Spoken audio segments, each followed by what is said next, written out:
कश्मीर में आतंकवादी हमले के बाद से हमारी सेना अलर्ट मोड पर है और अलर्ट मोड पर ही नहीं, एक्शन मोड में आ गई है। केंद्र सरकार ने पाकिस्तान पर कई प्रकार के प्रतिबंध लगा दिए हैं और सेना पूरी तैयारी कर रही है कि अब पाकिस्तान में घुसकर आतंकी ठिकानों को नेस्ता नाबूद कर देंगे। ऐसे में राष्ट्रीय स्वयंसेवक संघ के प्रमुख मोहन भागवत जी का एक बयान आया है और मोहन भागवत जी ने भी ये कहा है कि हमारा देश शक्तिशाली है, ये दिखाने का समय आ गया है। पहलगाम के लोगों से उनका धर्म पूछकर उनकी हत्या कर दी गई, लेकिन हिंदू ऐसा नहीं करते। हमें उम्मीद है कि करारा जवाब दिया जाएगा। मोहन भागवत जी का ये जो बयान है, इस पर समाजवादी पार्टी के नेता का भी बयान आया है, जो कि शर्मनाक है। आपको बता दूं, राम गोपाल यादव का बयान आया है और राम गोपाल यादव ने भी इसके बयान पर प्रतिक्रिया देते हुए इस तरह की बातें कर दी जिसकी उम्मीद इन लोगों से है। असल में पहले मैं आपको बताता हूं मोहन भागवत जी ने क्या कहा। उन्होंने कहा कि लोगों से उनका धर्म पूछा गया और उन्हें मार दिया गया। हिंदू ऐसा काम कभी नहीं करेगा। युद्ध धर्म और अधर्म के बीच है। हमारे दिल में दर्द है और हम गुस्से में हैं, लेकिन बुराई को नष्ट करने के लिए ताकत दिखानी होगी। रावण ने अपना इरादा नहीं बदला, इसलिए राम के पास कोई विकल्प नहीं था। राम ने उन्हें सुधारने का मौका भी दिया, लेकिन उसके बाद मारा था। मोहन भागवत जी का जो ये बयान आया है, इसके मायने साफ हैं कि भाई हमने पाकिस्तान को कई बार कहा कि सुधर जाओ, नहीं सुधर रहा है। हर बार सबूत दे रहे हैं, सबूत दे के बता रहे हैं कि हमारे पास तुम्हारे सबूत हैं कि आतंकवाद को तुम ही पाल पोस रहे हो और भारत में हिंदुओं की हत्या करने के लिए भेज रहे हो। 1947 में 10 लाख हिंदुओं को काट दिया गया।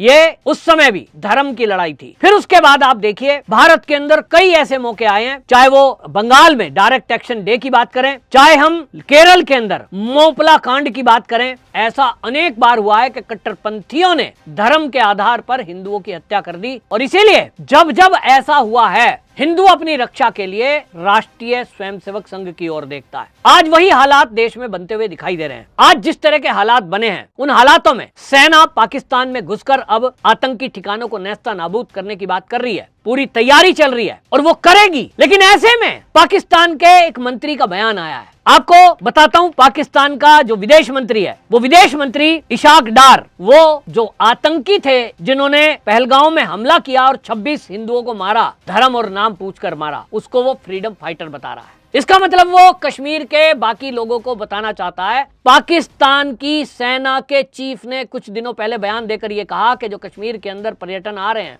जो पर्यटक आ रहे हैं, वो तो हमारी संस्कृति को नष्ट करने आ रहे हैं। और उसके बाद ये हमला होता है। इसका मतलब कहीं ना कहीं ये इसको फ्रीडम फाइटर कहकर ये बताने की कोशिश कर रहे हैं कश्मीर के मुसलमानों को कि ये तो लड़ाई हम आपकी लड़ रहे हैं ताकि कश्मीरियत जिंदा रहे, आपके संस्कृति जिंदी रहे। ये किस तरह की बातें हैं? लोगों को भड़काने की बातें हैं।